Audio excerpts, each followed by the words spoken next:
ये girlfriend boyfriend ना एक ठो ट्रेंड चल गया, अजब हाल है भाई साहब। एक बात हम आपसे कहना चाहते हैं, मेरे पैसे से अगर आप मोबाइल खरीद लीजिएगा तो अल्टीमेटली इकोनॉमिक्स के हिसाब से उस मोबाइल पर अधिकार किसका होगा? मेरा होगा, क्योंकि पैसा मेरा है।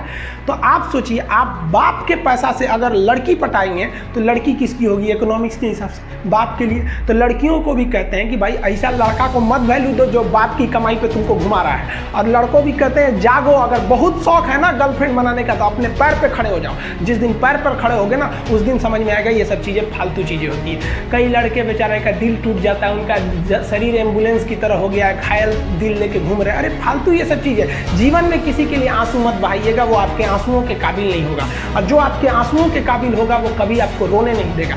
दिल टूट गया, गोली मारो यार, प्यार 24 कैरेट का था आपका, उसी की औकात नहीं थी जो खरीद सके। जिंदगी में कामयाब होने के लिए याद रखिएगा, ये मायने नहीं रखता है कि आपने कितना किया, मायने ये रखता है कि आप कितना कर सकते थे।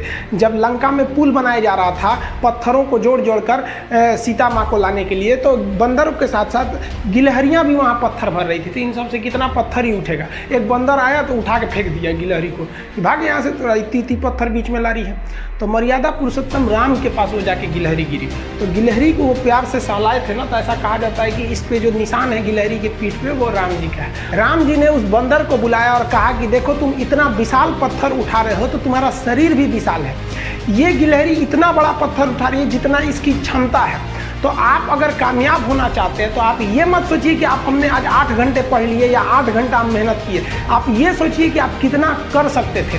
और देखिए, जो सपने देखते हैं उनके लिए तो पूरी रात छोटी पड़ जाती है, और सपने पूरे करने वाले के लिए पूरा दिन छोटा पड़ जाता है। अगर आपके अंदर जिम्मेदारी है ना, तो आप यकीन मानिए आप चैन से सो नहीं पाएंगे। जिम्मेदारी ऐसी चीज होती है जो रातों की नींद छीन लेती है। रात में जगने वाला हर लड़का आशिक नहीं होता। पैसा और समय में तालमेल बिठाना बहुत जरूरी होता है। पैसा कहता है कि तू कुछ करेगा तो हम आएंगे, जबकि लोग गलती करते हैं, लोग कहते हैं कि पैसा आएगा तब हम कुछ करेंगे। ऐसा नहीं है। पैसा कहता है कि तू मुझे आज बचा ले, मैं कल तुझे बचा लूंगा। पैसा बेशक भगवान नहीं है और ना ये आपके साथ ऊपर तक जाएगा, लेकिन पैसा जब तक आपके साथ है ना तब तक आपको नीचे गिरने नहीं देगा।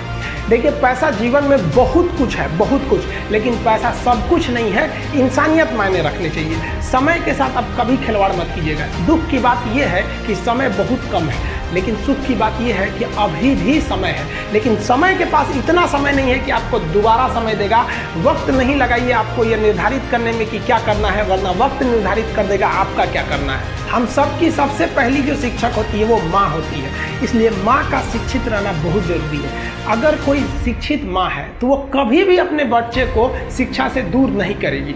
मेरा ये हरगिज़ कहना नहीं है कि जिसकी माँ अशिक्षित है उसका बेटा पढ़ा लिखा नहीं होगा। मेरी माँ आज भी अनपढ़ है, आज भी उससे 1 रोटी मांगते हैं ना तो वो 2 रोटी दे देती है। दुनिया की सबसे अच्छा अलार्म जो होता है वो माँ होती है। आप कहिएगा सुबह 7 बजे उठाने के लिए, वो आपको 6 बजे ही उठा देगी और कहेगी बेटा 8 बज गया आपको। इस दुनिया में आपको सबसे बेहतरीन ढंग से जानती है कोई तो आपकी माँ। वो और दुनिया से आपको 9 महीने पहले से जान रही होती है। कहा जाता है कि मेरे नसीब में एक भी गम ना होता अगर मेरी तकदीर लिखने का हक मेरी माँ को मिला होता है। माँ बचपन से पाल के बड़ी होती है। आइए यही ना है छोटका, बड़ा होके क्या बोलेगा? My wife my life. गजब बबुआ गजब। इतना उम्र पे छोड़ दी रहती माई ने तो कुत्ता नोच के खा गया रहता। बड़ा होके कहेगा माई वाइफ माई लाइफ। कभी भी माँ बाप से आप ऊंचे आवाज़ में बात नहीं कीजिएगा, वरना आपको शिक्षित कहलाने का कोई अधिकार नहीं है। और बाप जो होता है ना, बड़ा खुददार इंसान होता है, कभी बोल नहीं पाता है। माँ तो बोल भी देती है ना, बाप बोल नहीं पाता है। जेब खाली रहने के बावजूद मैंने बाप को कभी ना कहते नहीं देखा। इस दुनिया में बाप से रईस इंसान मैंने नहीं देखा। देखते होंगे कुछ लोग आपके गलत बात का भी जवाब नहीं दे पाते हैं, तो जवाब देने भाई साहब सबको आता है। बीच में माँ बाप का संस्कार चला आता है, और संस्कार बहुत चीज़ होती है। संस्कार यदि आपके अंदर है तो सब कुछ हारने के बाद भी आप जीत सकते हैं, और अगर संस्कार की जगह अहंकार आ गया ना तो जीता हुआ भी चीज़ों को हार सकते हैं।